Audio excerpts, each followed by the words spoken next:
अब वक्त हो गया हमारी खास पेशकश मणिपुर बदलापुर। जी हां, जब अविश्वास का अंधेरा बढ़े और बढ़ता ही जाए तो अमन की उम्मीद भी धीरे धीरे टूटने लगती है।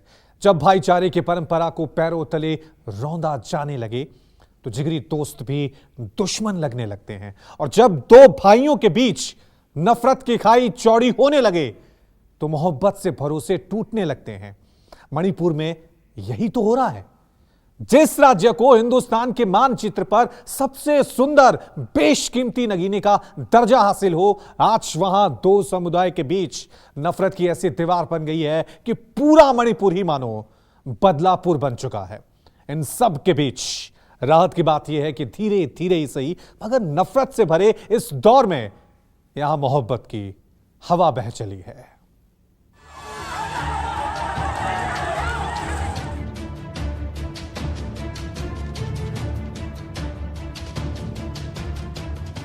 एक तरफ नफरत की आग है, दूसरी तरफ मोहब्बत का हाथ है।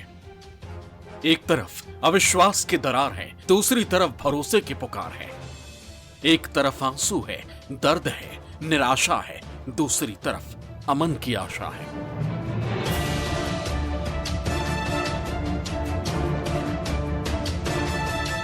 नाउमीदी के दौर और नफरत की आग में जलते मणिपुर में राहुल गांधी ने अपनी मोहब्बत की दुकान लगाई।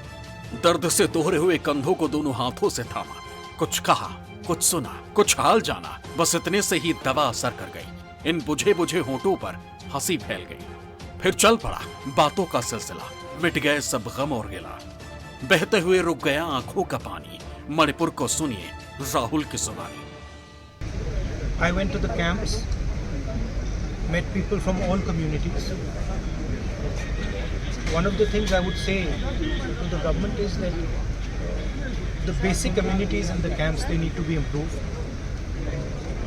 Food needs to be improved. Medicines need to be supplied.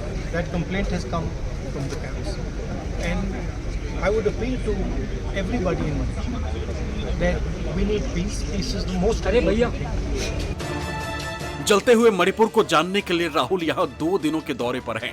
गुरुवार को चोरा चांदपुर का हाल जाना तो शुक्रवार को मोइरांग के गम पर मरहम लगाने पहुंचे। यहाँ कुछ घंटों में राहुल ने वो सब किया जो वो कर सकते थे, मगर बीजेपी का कहना है कि मणिपुर में मदद करने नहीं बल्कि राजनीति करने आए। मणिपुर जल रहा है, भयावह त्रासदी है। राहुल गांधी जी वहां गए हैं लोगों में विश्वास और उम्मीद जगाने, और जो तस्वीरें वहां से आ रही हैं वो वाकई में दिल दहलाने वाली हैं। वो वाकई में बताती हैं कि हमारे अपने लोगों पर कितनी भयावह त्रासदी है, कितनी पीड़ा, कितनी तकलीफ झेल रहे हैं वो लोग। जो राहत कैंप की पिक्चर है उसको आशिया बुलाते हुए दिल कांपता है, कलेजा कांपता है। अपना सब कुछ गंवा चुके लोग छोटे छोटे बिस्तरों पर जिंदगी गुजर बसर कर रहे हैं 2-2 महीनों से।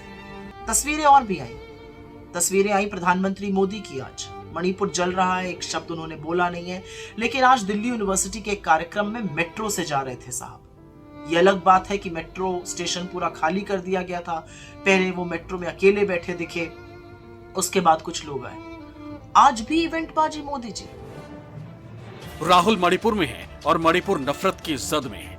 हिंसा की आग राजधानी इम्फाल तक को आगोश में लेने को बेताब है, इसलिए मुख्यमंत्री वीरेंद्र सिंह पर जबरदस्त दबाव है। शुक्रवार को उनके इस्तीफे की अटकलें तेज हो गई। अफवाह फैली तो समर्थन में मुख्यमंत्री के घर के बाहर महिलाओं की फौज खड़ी हो गई। समर्थकों ने इस्तीफे वाला कागज फाड़ डाला तो मुख्यमंत्री ने भी अपना फैसला बदल डाला। इस महत्वपूर्ण मोड़ पर मैं स्पष्ट करना चाहता हूं कि मैं मुख्यमंत्री पद से इस्तीफा नहीं दूंगा। मुख्यमंत्री ने इस्तीफे का फैसला टाल दिया है, मगर मणिपुर का हाल कब सुधरेगा ये बताने वाला अभी भी दूर दूर तक नहीं दिखता। बीजेपी का आरोप है कि कांग्रेस हालात को और बिगाड़ रही है और कांग्रेस इसके लिए दिल्ली की मोदी सरकार को जिम्मेदार ठहरा रही है। और बार बार इनके मुंह से, प्रधानमंत्री से लेके उनके स्पोक्स पर्सन के मुंह से यही निकलता है ये ड्रामेबाजी है, वहां पर चुप गए हैं, फोटोशूट, ये ऐसी चीज बोलना खैर उनको तो शोभा भी नहीं देता। और ऐसे विचारधारा के लोगों को मैं वो लोगों के विचार को कंडम करता हूँ। और इनको रोका गया, क्यों रोका गया? अभी आप प्रोटेक्शन देना चाहिए।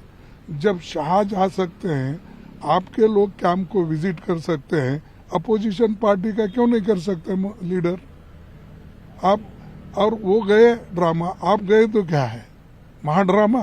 बड़े दुख के साथ कहना पड़ रहा है कि राहुल गांधी जिस जिद के साथ मणिपुर गए हैं वो जिद उचित नहीं है। जागरूक होकर जाना चाहिए था। Sensitivity is far more important than stubbornness. जब सिचुएशन कंट्रोल की तरफ बढ़ रहा है, अब आगजनी नहीं है, अब गोली नहीं चल रही है, लोग एक दूसरे को नहीं मार रहे हैं, वैसे में राजनीति के माध्यम से अगर माहौल को बिगाड़ने की कोशिश की जाती है तो यह उचित नहीं है। बीजेपी चाहे कुछ भी कहे, मगर इस सच से मुंह कैसे मोड़ा जा सकता है कि सूबे में उसी की सरकार है और मणिपुर जिस आग में जल रहा है उसे बुझाने की पहली जिम्मेदारी उसी की बनती है। 2022 में हुए विधानसभा चुनाव में मणिपुर के 60 सदस्यीय विधानसभा में 32 सीट जीतकर बीजेपी ने सत्ता में वापसी की थी। कांग्रेस यहां महज 5 सीटों तक सिमट गई। जेडीयू 6 सीटें जीतने में कामयाब रही, बाकी 17 सीटें दूसरी छोटी पार्टियों और निर्दलीय उम्मीदवारों को मिली। इससे पहले 2017 के चुनाव में कांग्रेस से कम सीटें होने के बावजूद भी बीजेपी सत्ता हासिल करने में कामयाब रही थी। वीरेंद्र सिंह तभी से मणिपुर के मुख्यमंत्री की कुर्सी पर हैं। ऐसे में यहां के सुलगते सवालों से ना वो बच सकते हैं और ना केंद्र की सरकार। देश का प्रधानमंत्री के पास तो समय है नहीं, प्रधानमंत्री के पास तो अमेरिका जाने का समय है। वो तो मणिपुर को बाय बाय और अमेरिका को हाय हाय बोलते हैं, तो उनके पास मणिपुर के लिए समय नहीं है। राहुल गांधी जी और कांग्रेस के जो शीर्ष नेतृत्व है, हमारे ऑर्गेनाइजेशन जनरल सेक्रेटरी के वेणुगोपाल जी और मणिपुर के सारा एक डेलीगेशन, वहाँ के लोगों का, वहाँ जो कैंपों में रह रहे लोगों के आंसू पहुँचने के लिए गए। आखिर हमें सफलता मिली, सरकार ने रोकने का प्रयास किया, पर फिर हेलीकॉप्टर से हम वहाँ पहुँचे, लोगों का दुख दर्द बांटा, लोगों के आंसू पहुँचे। और जिस तरह के वीडियो आ रहे हैं कि महिलाएं राहुल जी से चिपट चिपट के रो रही है, अपने किस तरह उन्होंने पिछले 60-70 दिन दुख में बिताए हैं, किस तरह से उनको अपने घरों को छोड़कर या विस्थापित कैंपों में आना पड़ा है। मैं चाहूँगा कि सरकार मणिपुर के साथ सौतेला व्यवहार ना करे।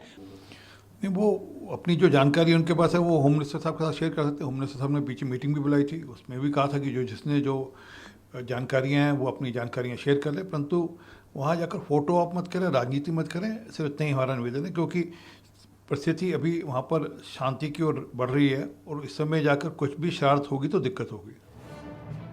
मणिपुर के कई जिले अब भी कर्फ्यू की कैद में हैं। दूर दूर तक अमन की कोई उम्मीद नजर नहीं आ रही है। हालात सुधरने के बजाय दिन ब दिन बिगड़ते ही जा रहे हैं। मणिपुर को अगर जल्द हिंसा की आग से बाहर नहीं निकाला गया तो डर है कि हालात हाथ से ना निकल जाए। Bureau report, news 24।